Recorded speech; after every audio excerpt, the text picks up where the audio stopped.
নমস্কার। আজকের suspense story চ্যানেলে আপনাদের সকলকে স্বাগত। আমাদের চ্যানেলটিকে এখনও যারা সাবস্ক্রাইব করেননি তারা সাবস্ক্রাইব করে আমাদের পাশে থাকবেন এই আশা নিয়ে শুরু করছি আজকের গল্প। আজকের গল্প সৈয়দ মুস্তাফা সিরাজের লেখা বিবেকবধের পালা। হরিপদ মনমরা হয়ে বেড়াচ্ছে দেখে সদাশিববাবু জিজ্ঞেস করলেন, কী হে হরিপদ, অসুখ বিসুখ নাকি? হরিপদ ম্লান হেসে বলল, আজ্ঞে না। তাহলে এমন বেজার কেন? এই প্রশ্ন হরিপদকে সবাই করছে, কারণ হরিপদ খুব আমোদে হুল্লোড়বাজ মানুষ। তাকে কেউ কখনো গোমরা মুখে বেড়াতে দেখেনি। তাছাড়া তার আরও সুনাম গানের জন্য। ভারী চমৎকার গান গাইতে পারে সে। যাত্রা দলে বিবেকের ভূমিকায় তার বাঁধা। আজকাল নানা জায়গা থেকে যাত্রার আসরে বিবেক সাজার জন্য তার ডাক আসে, টাকা করিও ভালো পায়। সদাশিববাবু প্রশ্ন শুনে হরিপদ একটু ইতস্তত করে বলল, আমার বড্ড বিপদ সদাশিব খুড়ো। বিপদ? কি বিপদ? কিসের বিপদ? বললে কি বিশ্বাস করবেন খুড়োমশাই? আলবাত করব, কেন করব না? সদাশিববাবু বললেন, আজ পর্যন্ত তোমায় কেউ অবিশ্বাস করেনি, কারণ তুমি অবিশ্বাসে কাজ করনি। তুমি সত্যবাদী, ভালো মানুষ। বলো বলো, কি বিপদ তোমার? আমরা সবাই তোমাকে সাহায্য করব। সদাশিববাবু গাঁয়ের বারোয়ারি বটতলায় সারাক্ষণ বসে আড্ডা দেন। বড্ড বেশি বকবক করেন। হরিপদ মনে মনে বিরক্ত হলেও মুখে বলল, এই বিপদে কারুর সাহায্য কাজ হবে বলে মনে হয় না খুড়োমশাই। আহা, খুলে বলোই না বাপু, তারপর বুঝবো কাজ হবে কি না। অগত্যা হরিপদ ওর পাশে বসল, তারপর চাপা গলায় বলল, আগের রাতে ময়নাডাঙ্গায় এক আসরে বিবেক গাইতে গিয়েছিলুম। বব্রুবাহন অর্জুন পালা খুব জমেছিল। তিনখানা গান গেয়ে সাজঘরে বসে আছি। পরের গান দুটো এই দৃশ্যের পরের দৃশ্যে তো বটে বসে থাকতে থাকতে ঝুলুনি চেপেছিল। হঠাৎ এক সময় ঘুম ভেঙে গেল। সঙ্গে সঙ্গে উঠে পড়লাম। বাইরে বেরিয়ে গিয়ে আসরের দিকে তাকিয়ে দেখি শেষ দৃশ্য হচ্ছে বব্রুবাহন প্রাণ ফিরে পেয়ে পিতা অর্জুনের পায়ের ধুলো নিচ্ছে। আমি তো ভারী লজ্জায় পড়ে গেলাম। আরও চারখানা গান ছিল বাকি। নিশ্চয়ই আমাকে ওঠানোর চেষ্টা করেছিল। ঘুম ভাঙেনি আমার। তখন গান বাদ দিয়েই পালা শেষ করেছে। হ্যাঁ, তা এতে বিপদটা কি? টাকা করি যায়নি বুঝি? হরিপদ জোরে মাথা নেড়ে বলল, না না, সেটাই তো গোলমেলে ব্যাপার। পালা শেষ হলে অধিকারী মশাই এসে আমার পিঠ চাপড়ে বললেন, হরিপদ, আজ মাত করে দিয়েছ ভাই। কারে তুই বধিস ওরে, ও যে তোর আপনজন। এই গানখানা যখন গাইলে আসলে কারুর চোখ শুকনো ছিল না। অধিকারীর কথা শুনে আমি তো অবাক। কেন অবাক হলে কেন? ও গানটাই তো আমি গাইনি। ওটা চতুর্থ অঙ্কের তৃতীয় দৃশ্যের গান। আমি সাজঘরে গিয়ে ঢুলছি, তখন সবে দ্বিতীয় অঙ্ক দ্বিতীয় দৃশ্য চলছে। সদাশিববাবু অবাক হয়ে বললেন, বলো কি? তাহলে বাকি গানগুলো কে গাইল? হরিপদ কাঁদো কাঁদো মুখে বলল, সেটাই তো গোলমেলে ব্যাপার। সবাই দেখছে পালার শেষ পর্যন্ত সবগুলো গান আমি গেয়েছি, অথচ আমি তো জানি আমি মোটে খানতিনেকের বেশি গান গাইনি। তাহলে বাকি গানগুলো গাইল কে? ওরা বলল যে তুমি, মানে অবিকল তুমি একই গলা একই ভাব ভঙ্গিতে গেয়েছ। হ্যাঁ খুড়োমশাই। সদাশিববাবু শিউরে উঠে বললেন, হরিপদ, শিগগির একটা ব্যবস্থা করো। তোমার পেছনে ইয়ে লেগেছে মনে হচ্ছে। হরিপদ ভয়ে ভয়ে বলল, ইয়ে মানে সে কে খুড়োমশাই? বুঝতে পারছো না? এ নিশ্চয়ই কোনো অপদেবতার কাণ্ড। সর্বনাশ! তাহলে কি হবে খুড়োমশাই? সব আসরেই যদি এমন ব্যাপার হয়? সদাশিববাবু একটু ভেবে নিয়ে বললেন, ওঝা বা সাধু সন্ন্যাসীর কাছে একটা কবচের ব্যবস্থা করো। আর শোনো, আসর চলার সময় ঘুমিয়ে পড়ো না, তাহলেই সে তোমার রূপ ধরে আসবে, আসরে ঢোকার সুযোগ পাবে না। পরামর্শটা হরিপদর ভালোই লাগলো। সে সিংহবাহিনীর মন্দিরে গিয়ে এক সাধুর কবচ নিয়ে এলো। মন্দিরে সাধুরা প্রায়ই আসেন, কদিন থেকে চলে যান। তারপর সে পাশের গাঁয়ের কেতু ওঝার কাছেও একটা মাদুলি আনলো। মাদুলিটা সে বাহুতে এবং সাধুর কবচ পড়ল কালো সুতো বেঁধে। কয়েকদিন পরে এ গাঁয়ের যাত্রাদল শ্রী দুর্গা পালা গাইবে। হরিপদ রোজ রিহার্সালে গিয়ে গানগুলো রপ্ত করে নিল। আসরের দিন সে সবার আগে সাজঘরে ঢুকে বসে রইল, পাছে সেই অপদেবতা তার রূপ ধরে সাজতে বসে। বিবেকের সাজ বলতে গায়ে একটা গেরুয়া বেনিয়ান আর নামাবলি আর কপালে তিলক। ওই যথেষ্ট। বেনিয়া নামাবলিটা দখল করে রাখলো হরিপদ। পালা শুরু হতে সেই রাত 10টা বেজে গেল। কাপাসডাঙ্গার এ দলের খুব নাম আছে, তাই লোকের ভিড় হলো প্রচণ্ড। গোলমাল থামানো যায় না। দলের ম্যানেজার উমাপদ মজুমদার গতিক দেখে বললেন, ওহে হরিপদ, তুমি বরং প্রথম সিনেই একখানা বাড়তি গান গেয়ে এসো, সেই যে শ্যামা সঙ্গীতখানা, আমার মায়ের রূপ দেখে যা। হরিপদ বললে, ঠিক আছে, তাই হবে। তার একটা অভ্যেস আছে বরাবর, আসরে ঢোকার আগে সাজঘরের পেছনে নিরিবিলি জায়গায় গিয়ে একবার গুনগুন করে গানটা আউড়ে নেয়। সুর ঠিক করে নেয় আর কি, কথাও ঝালিয়ে নেয়, পাছে আসরে গাইতে গাইতে গণ্ডগোল না করে ফেলে।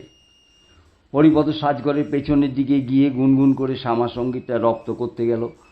তখন আসরে নাচ চলছে, কিন্তু গণ্ডগোল থামছে না। সর্বনাশ, হঠাৎ গলা ধরে গেল কেন? সে তো অনেকক্ষণ জল টল খায়নি। অনেক সময় গরমের মধ্যে জল খেলে গলা ধরে যায়। তাহলে হরিপদ দম নিয়ে ফের গানটা আওড়াতে চেষ্টা করলো। ফ্যাঁস ফ্যাঁসে আওয়াজ বেরোলো। সে কাশল, গলা তুলে কাকেও এমনি ডাকার চেষ্টা করলো, কিন্তু আওয়াজ বেরোলো না। যদি বা বেরোলো, তা হেঁপু রুগীর মতো ফ্যাঁস ফ্যাঁস একটা শ্বাস প্রশ্বাসের শব্দ মাত্র। ওদিকে প্রথম সিন শুরু হয়েছে। সাজঘরের দিকে কে ডাকাডাকি করছে, হরিপদ, হরিপদ কোথায় গেলে, ও হরিপদ। হরিপদ তখন শোচনীয় অবস্থা, এ কি সর্বনাশ হলো তার। সেই সময় আচমকা আসরে কেউ গান গেয়ে উঠেছে, আমার মায়ের রূপ দেখে যা, এবং সঙ্গে সঙ্গে আসর চুপ, টু শব্দটি আর নেই। হরিপদ ঘুরে দেখে, শিউরে উঠলেন।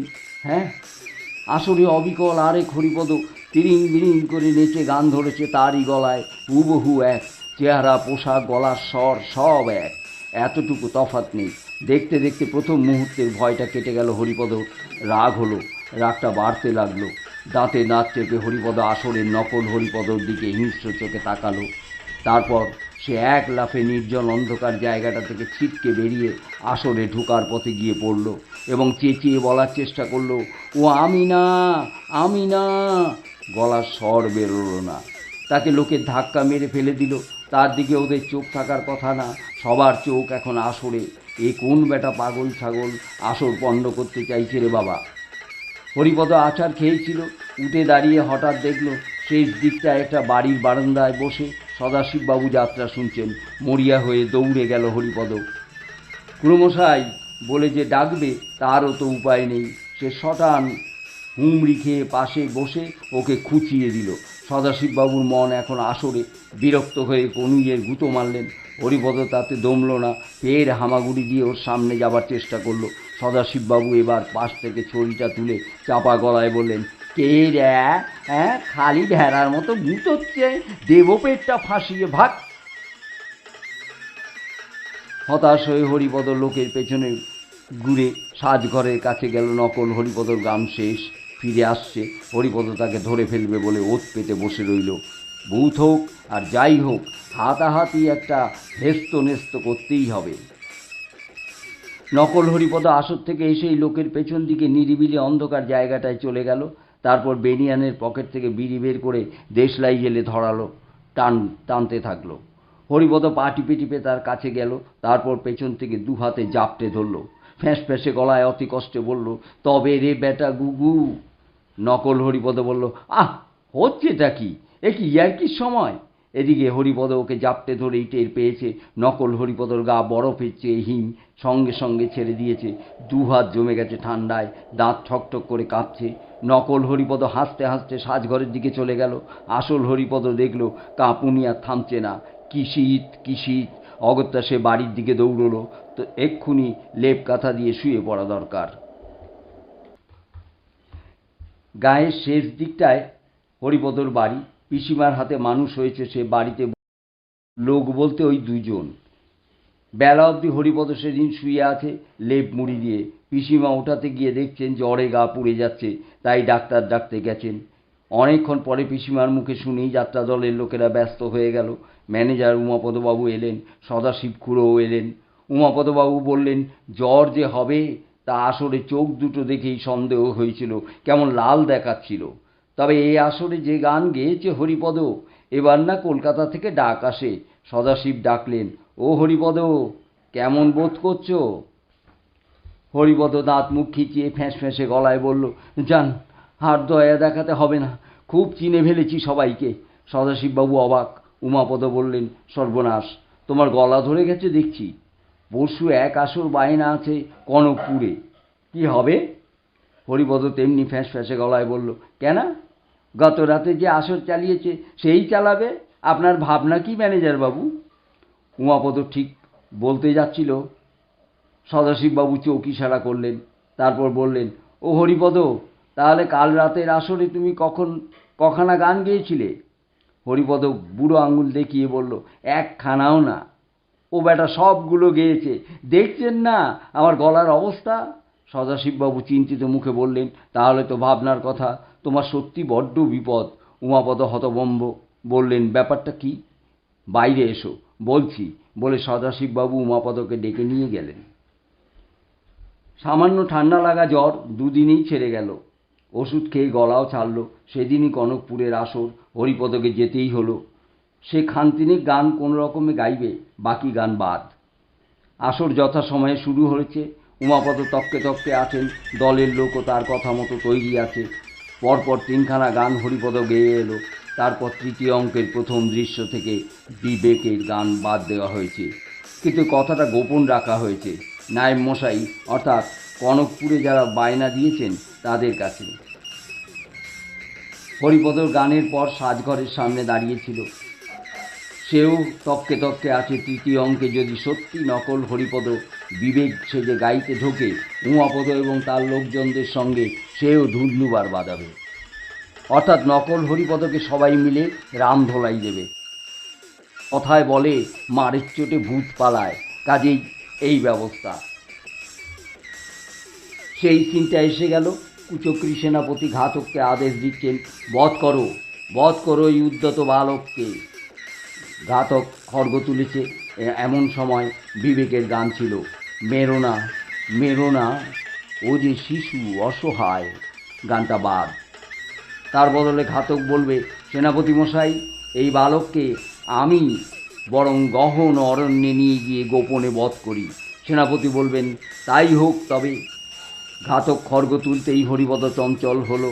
বহু বছরের অভ্যেস, গলাটা ভালোই ছেড়েছে, অসুবিধে হয়নি। খামোকা গান বাদ দেওয়া কেন? আশেপাশের নকল হরিপদ অর্থাৎ সেই বদমাস ভূতটাকে তো দেখা যাচ্ছে না।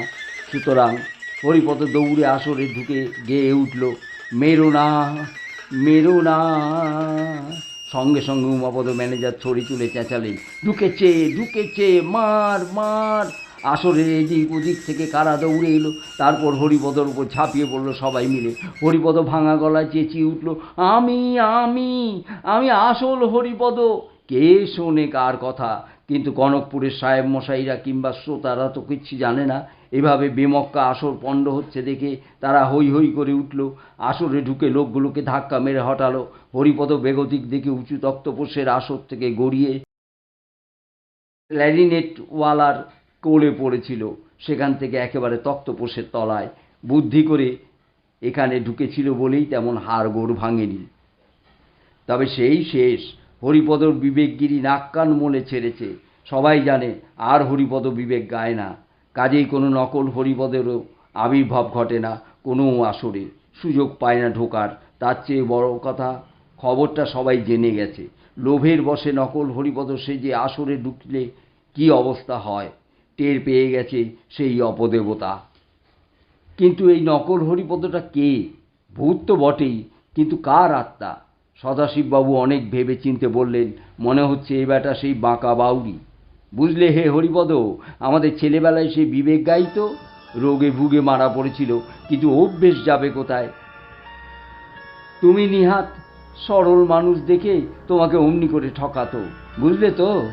হরিপদ বলেছে, আর বুঝিনি, সেই জন্যেই তো বিবেক হচ্ছি না।